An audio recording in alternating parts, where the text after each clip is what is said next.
د اډیالا جیل مخلا د عمران خان خویندو او د پی ټی آی کارکنانو یو ځل بیا احتجاج کړی دی. د اډیالا جیل مخلا دا نارې وهلې دي چې میں پوچھ کر بتاتا ہوں.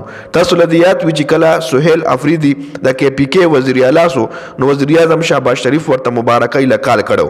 نو سہیل افریدي ولوي چې هغه ولوي تاسو را بزمون د وفاق د حکومت نمرسته کو د تاسو د حکومت په مونږه भरपूर مدد کو.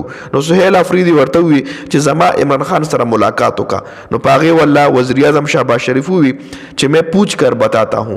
نو بیا پرونه یو ځل بیا د عمران خان د ملاقاتونو ورځوا چې د عمران خان خویان دي او د پی ټی آی چې کوم وکیلان دي یا لیډرشپ ته هغه اډیالا جیل ته ملاقات د پاره تلو چې دغه ملاقات ته هغه نو پرې خودل شوی.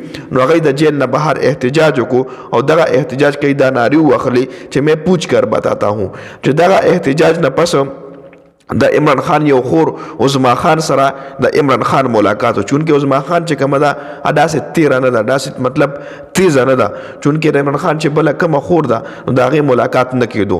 نو د عظما خان ملاقات ور سره شوی چې دغه ملاقات نه پس بیا عظما خان میډیا سره خبرې هم وکي او د عمران خان د اکاونټ نه یو ټویټ هم شو چې پاره ان شاء الله مکمل ویډیو ور سره شریک کوم. او په ټویټ کې عمران خان په جنرال عاصم منیر باندې تنقید کړي وو او د پاکستان چې کوم عوام دي د پی ټی آی چې کوم سپورټر دي ای د پاره هم پیغام جاری کړو او خپل چې کم دوه کسان مختص کړي دي محمود خان اچکزئی او علامه ناصر عباس چې کوم راجا ناصر عباس هغه د دوه کسان خولي دي چې دای به مذاکرات کوي.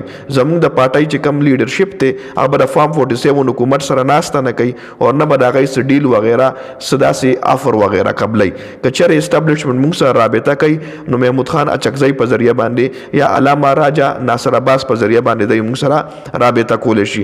بل عمران خان ویلی دي چې زه مذاکرات نکوم یا زما مرګ یا ازادي دوه سيزونه بکیږي یا به ازادي وي یا به زما مرګ وي. او که مذاکرات کوي هم نو د پی ټی آی هر سړی باندې کوي مذاکرات په صرف محمود خان اچکزئی او علامه راجا ناصر عباس کول شي. دینه علاوه د مذاکراتو اجازه د چالم نور کوم.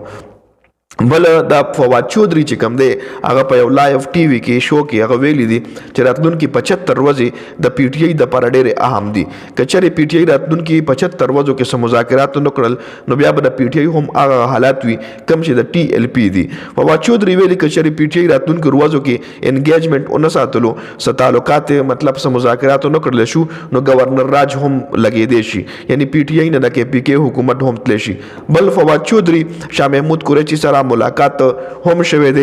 شاه محمود قریشي ور سره په تنهایی کې یعنی आवाज ملاقات نه کړي. کله چې دوی ورغل نو شاه محمود قریشي زر خپل وکیل ته आवाज کو او د وکیل په مخ کې هغه چې دای ما سره خبرې اترې وشي یعنی دا نه چې سبا دای ما سره خبرې دلته اوسو کې او سبا بهاروزی اول تبل سوی نو ځان سره وکیل هم په دغه ملاقات کې خپل کې نو له چې کې کمی خبرې شي نو دریم غړې کس پکې هم ناستو.